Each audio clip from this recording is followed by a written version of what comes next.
Everyone, in this video we'll see the basic things you need to know to start programming in Python. So we will be very quick, but then we will make other videos specified for each one of these, and we'll solve with them several problems. So I use PyCharm. You can, if you don't have it, you can install it. Go to JetBrains.com. They have a community version. It's for free. And also, if you don't have Python, download it. It's for free.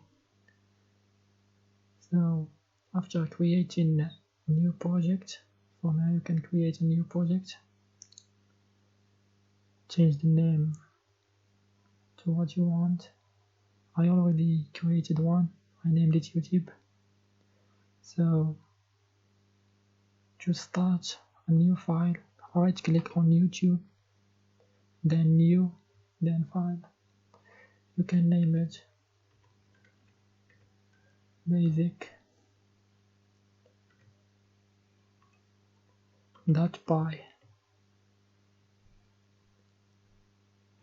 So as you can see here we write our code. Let's write print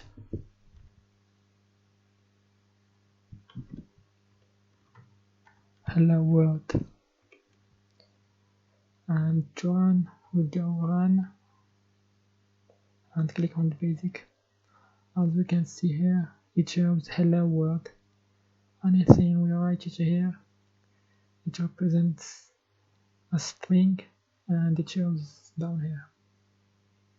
So you can save it from here, and if you want to run it, we don't need to go each time to this one. We can only run it from here. Hello world.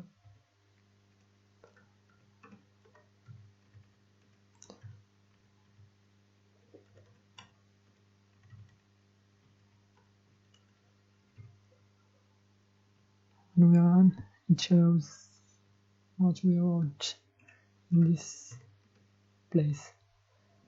So this is how we can show a message, and if we wrote A equal 1, B equal 9, for example, we can use C equal A plus B times 2, and if we want to print a variable, just write it between the parentheses in print and run. So this is 1 plus 9 times 2. 9 times 2 is equal to 18, plus 1 is 19. That's what we have here. And if you wanna, D is equal A or B powered by 2, and let's print D.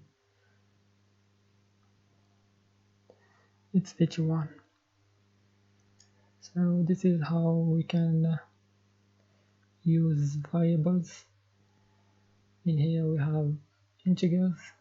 We can use float, example 1.5, and let's print C for 19.5. And there is also that we use a lot for I in range, example 5. Let's print I.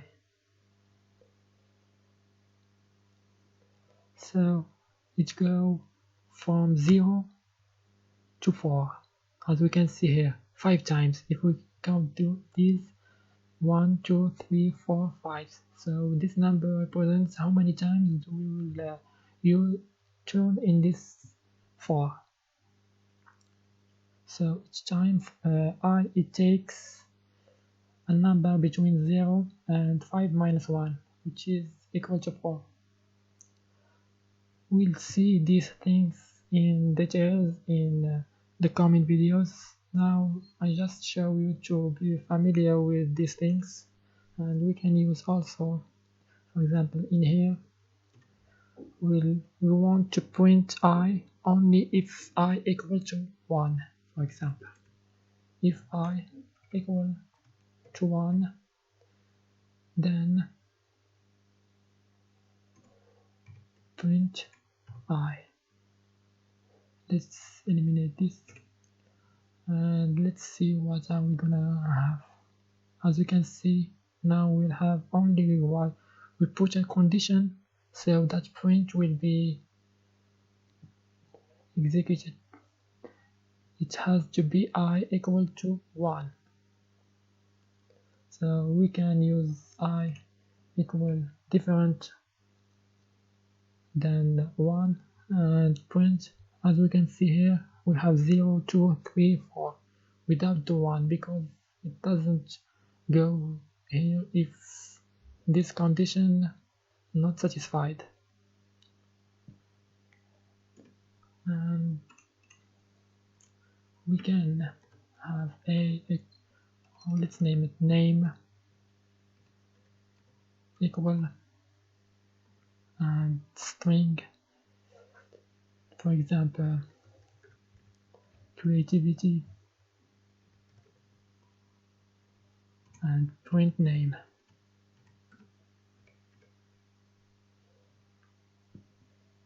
So it shows the creativity. We can add this 20 and it add here 20. So these are useful things that we'll be learning in details in the coming videos. Let's look at the list. You can also do some list, for example 0, 1, 2, 3, 4, 5. You can print the length of a, let's name it another variable L. Length L, it gives us how many variables are in this list. So as we can see here, it's 6.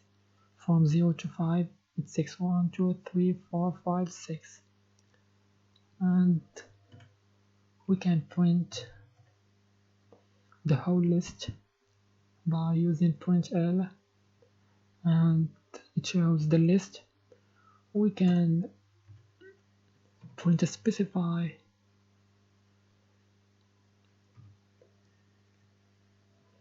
for example L0, it will show the first element of the list is 0. Let's print 5, the last 0. This location is 0, 1, 2, 3, 4, 5. We can change, let's aim equal to a list. Now this time take 9.1. we can change here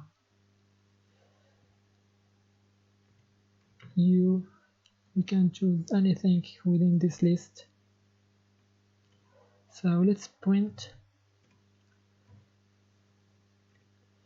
0. It will give the first element as we said, not L, sorry, M. 9.5, which is here. This represents the place 0. Right 0, it shows the first element of the list. Let's choose 0, 1, 2 it will give us